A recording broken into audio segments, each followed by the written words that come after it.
Ballad of a Righteous Merchant. Werner Herzog. Congratulations, welcome to the festival. Thank you very much. Pleasure to be here. How on earth did this happen? This particular movie or the collaboration with Werner? Well, let's be honest about it. We're talking someone that's up there with, I don't know, Stanley Kubrick, Werner Herzog, Sure. that kind of ilk. So how on earth did you get to know So this? You know him, didn't you? Yes. So this film came about because I've known Werner for a long time. We've been friends for more than a quarter of a century. And I've worked with him on 10 films, features and documentaries in all different capacities. And this, we made a film a few years back we wrote together. Right. And the film that's here at the festival, Ballad of a Righteous Merchant, is a film that I filmed while we made the feature film that we wrote together. So the film is an intimate portrait of Werner at work. It reminds me of Heart of Darkness. I was just talking about that earlier. Yeah. You know, the film of the film, which I actually found more, Apocalypse Now is great of course, but I actually found, personally, find Heart of Darkness more interesting, but sorry, interrupted. Yeah. But how on earth did you, I know you knew him, but he always comes across as quite, shy is the wrong word. How did you manage to get permission to do? I mean, I know he's a personal friend of you, but even because we're friends, and because we've worked together on a number of films, and this was a film that the story had originated with me, and then we wrote the screenplay together. Yeah. So we were there making the film, and I wasn't really there on set to shoot this movie. I was on set to make the movie we wrote. The way Werner and I work, I have other duties on set. We rewrite the script from time to time. We'll get an idea and create a new scene. He's very comfortable having me work with the actors. So I was busy doing my jobs associated with the making of the feature film, but I did bring a camera along with me, just in case. And nobody was recording any of the behind the scenes. And the main producer on the film said to me one day, early on in the production, Herb, nobody's shooting anything. You've got a camera, shoot some stuff, maybe we'll put it on the DVD. So that's astonishing in this day and age that no one, especially again, of his stature, that no one. Well, Werner doesn't want. Right. Okay. Doesn't want anybody documenting him making films. Even Les Blanc in Burden of Dreams, he was only allowed to come for a very short period of the filming. When we made Invincible together, I remember he only allowed a Finnish crew to come for one day and film him making the film, because the star of the film was Jouko Ahola, who was the world's strongest man from Finland. And so, in some sense, as a concession to Jouko and the Finns, since he's one of their national treasures, he let the Finns come in and for one day film. Right, because if it hadn't been for that, that wouldn't have happened. So Werner does not want the paparazzi, and he does not want people documenting him when he works. But I say we have a different kind of relationship because we're friends and we've been collaborators. And I asked him before I turned the camera on. I said, Werner, you know, Eric thinks I ought to shoot. What do you think? Are you all right and comfortable with me filming? And I could see that, you know, he was all right with that. He said, go ahead. And I think maybe, I don't know, I'm speculating it. You know, all the films in which Werner appears, even the great documentaries about him like Burden of Dreams, you know, a British Academy Award-winning film by Les Blanc, even though it's Les Blanc's movie, you have the sense Werner's directing it because he's such a strong and forceful personality and such a powerful filmmaker. And what's different, I think, about my film is that Werner let me make my own movie and didn't really interfere in any way, and I shot what I could shoot.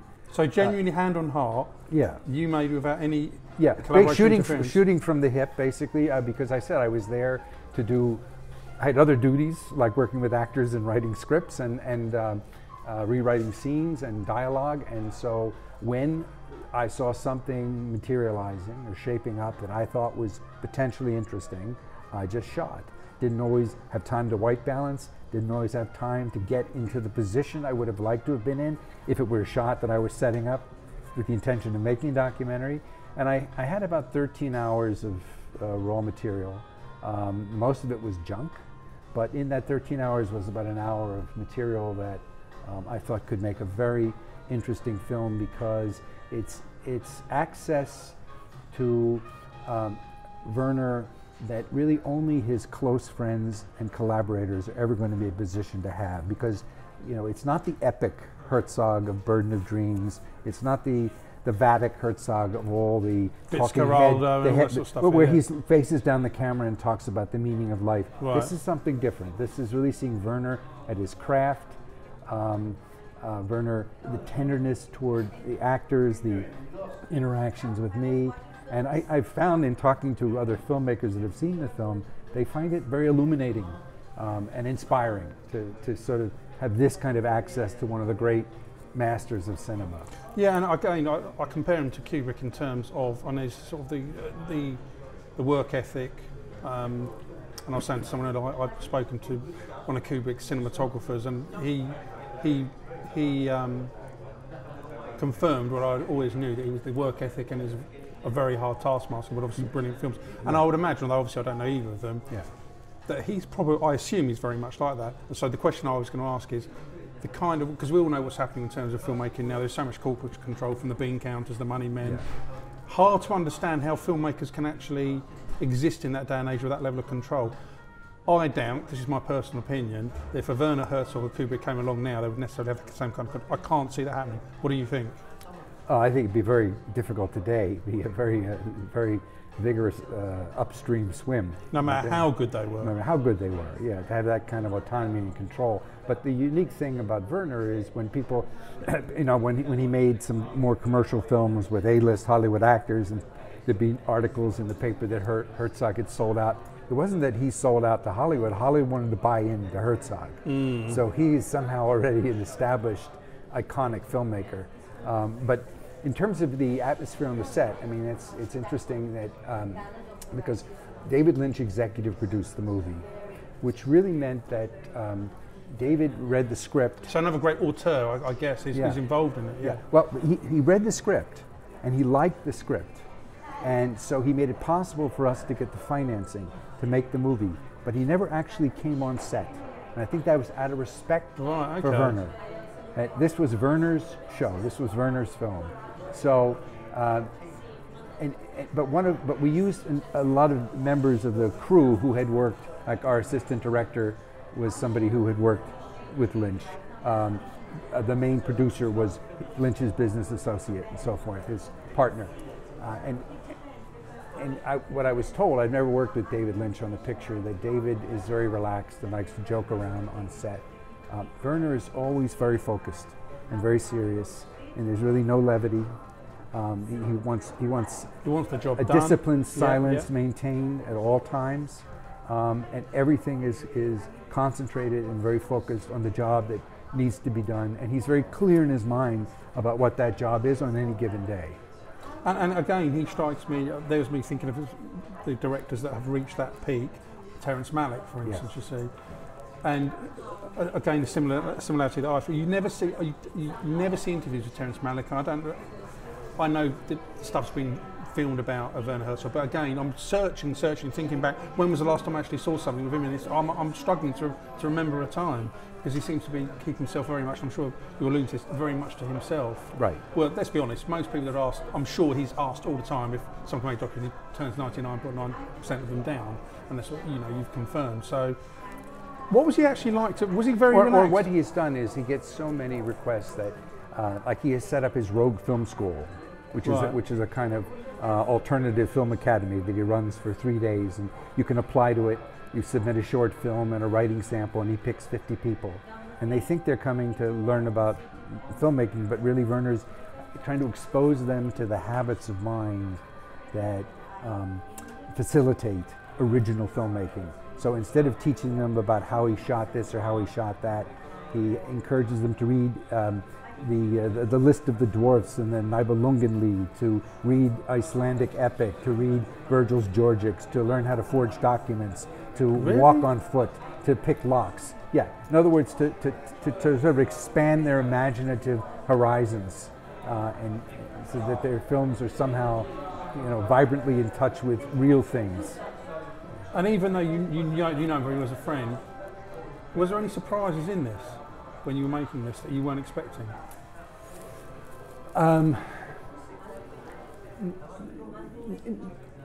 Well, surprises in the sense, as I say, I know him very well. Yeah. there are some surprises that come about in the course of filmmaking where that we had an idea in the script. It's part of the story, but the character is always searching for this kind of still point where the world stands still. So everything is frenetically moving chaotically around him as he perceives reality, kind of out of control, and he's able to find these still moments of balance and equipoise, and we call it, like this still unwobbling pivot of the world, as I call it. And what was the surprise was that was in the script, in the story, an important idea in the film, and Werner found ways to work it into other scenes in which we hadn't even written it. And so that was very, very interesting to be on hand to see how an idea that was part of the fabric of the story, and in some sense one of the deep themes of the story, became manifested in the shooting of scenes in which this idea wasn't scripted. And what I'm referring to is a scene would play out and Werner wouldn't call cut. Just let it run and run and run. And the actors would begin improvising. And then he'd say, bring it to a close, freeze. And there's something very magical about those scenes. Werner has said moments like that have more to do with music than cinema per se, that the film is able to breathe for a moment. And the audience as well. Right, okay, yeah, okay. Yeah. And did you hope to capture, no, sorry, let me rephrase that. Yeah. Was there something you were hoping to capture in this film, and did you capture that moment that you were looking for? Or moments, perhaps I should say. Yes, I mean, I think when I looked at my footage, my 13 hours of footage, and realized that there was some interesting material and there was some very valuable material, because nobody, as I said, other than friends and collaborators, have this kind of access to Werner. It's not the epic. Yeah. It's not the epic Herzog facing down the camera and talking about the meaning of life and how there is no order in the universe and we have to get used to this idea. It's not that Werner. And I realized that this was somehow an important part of his legacy as well, and that I maybe had a duty, because of the access that I have and the relationship that I have with him and the trust that he's put in me, that I have to somehow tell this story to the world and do it in a way that still respects his privacy and doesn't in any way impinge upon the ultimate unknowable mystery of the man. And that's what I endeavored to do, and I really wanted to keep myself out of it altogether and just be a fly on the wall bearing witness. But that didn't work. And so, I guess I've also learned this from Werner, the film didn't work like that at all. I realized I had to tell a story, and I had to have a very definitive point of view. I had to establish very clearly that it was my point of view. And that was the only way to make this live as a living testimonial. Because you know what I'm going to ask you, which is, what did he think of it? He gave the film his blessing. So he's seen it. Oh yes, and he really likes it. Yeah. Well, I wouldn't put words in his mouth. Okay. Yeah. He approves of it. I think the way Werner put it to me the last time we spoke about it, which was fairly recently, because I had sent him the last cut, is that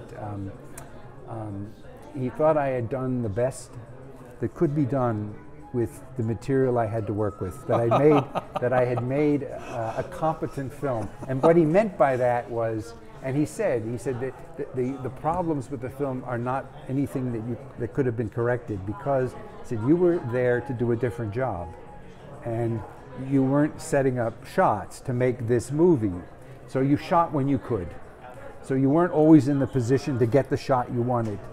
He said, so in a way you had a really kind of rough scrabble material to work with, and you managed to turn it into a real film. And so I take that as an endorsement that it is a credible film in his eyes. Perhaps a better question for me would have been, rather than the 13 plus hours of footage you've got, is there something missing from the film that you wish you'd got? Is there something missing from the film that I wish I had got? Well, there are shots I wish I had been in the right Not even position. necessarily a shot, yeah, or a moment, or an exposure of someone's character that. No, the film is what it is. The film really is what it is, and I'm very satisfied with it as it is. My challenge as a filmmaker was then to take this material that I was privileged to be in possession of and turn it into a film that could stand on its own, that could be watched and appreciated by someone even if they had never seen the feature film we were making, My Son, which was my assumption. They haven't seen it, so right. No, I have to tell that story. Right. And also a film that could be watched and appreciated by someone who didn't know a great deal about Werner Herzog, maybe only knew the name, a little bit of the legend, but didn't necessarily know his work all that well. So in the course of talking about the backstory of the film, so there are three narratives. There's the story on which the movie was based, which was a true story that I discovered. Yeah. Then there's the fictionalized version of the story we're telling using the actors that we're using. Then there's a kind of running commentary on the way Werner goes about making such a movie. And in addition, obliquely, I explore some of the deepest themes or most abiding themes of all his films without being heavy-handed, without ever being academic or analytical, but just the kinds of conversations I'm having with myself, with Werner, and with the audience. Do you ever wake up and think, my God, how lucky was I making this about one of cinema's greats? I feel privileged to, I've been privileged to have known Werner, worked with him, and I'm glad I had because in all the other movies we've worked on together, I of course always had a still camera, but I never brought a movie camera. I never brought a DV or a digital camera or anything like that. Just a few snapshots, of us, with our arms around each other, smiling with whatever landscape in the background there is. But I had the feeling this time that, especially because I wrote this movie, so it's very personal to me. I wrote it with Werner. That I needed, if the opportunity presented itself, and it looked like there was something worth shooting behind the scenes, that I had an obligation almost to document what was taking place. Oh, of course, because this is like the golden shot, really. You've written this movie. If ever there's going to be a perfect time, right? It's got to be now. It's got to be now. Yeah. Yeah. Fantastic. Yeah. Because I'm very, I don't want to, I respect Werner's need for privacy on a set, and so I wouldn't have ventured to make this film unless I knew he was comfortable with my shooting and my shooting the interactions with the actors. And it's brilliant. I say it's. And I should say too, I showed him the first iteration of the film, which was just the fly on the wall version, where I'm just bearing witness. And he said, Herb, I'm there in the movie, and even I don't know what's going on. and so he said, this is better for the family album. I said, Werner, I know how to fix it. I said, it's just that this is what I was resisting. I wanted this just to be your movie. I said, but I realized you can't make a movie like that in the third person. It has to be my movie. So I have to insert myself into this film. I have to give it a narrative structure and a narrative shape, and it has to become my story. And he said yes. And that's what I've produced with the final product, and that's the version that he has embraced. Fantastic. So, yeah. Thank you. That was perfect. Thanks, Steve. Thank you so much.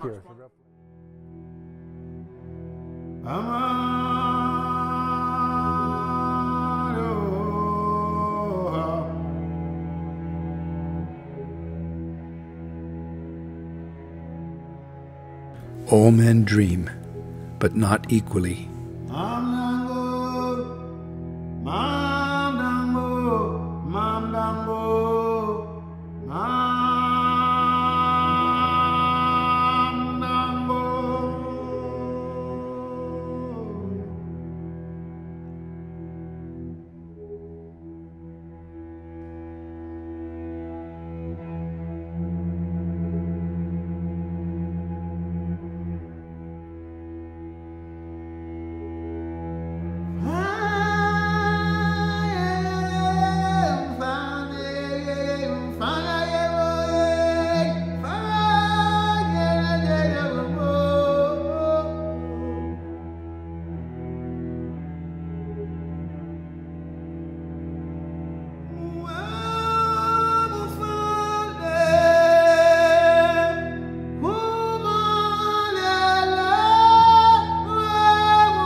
I really like the Greeks, Werner once told me, because they boxed with iron in their fists. Do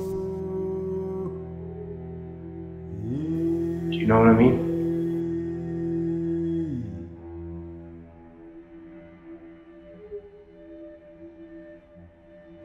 Werner has said, if you want to know madness, true madness, just look into the eye of a chicken. Here we see it magnified 100-fold.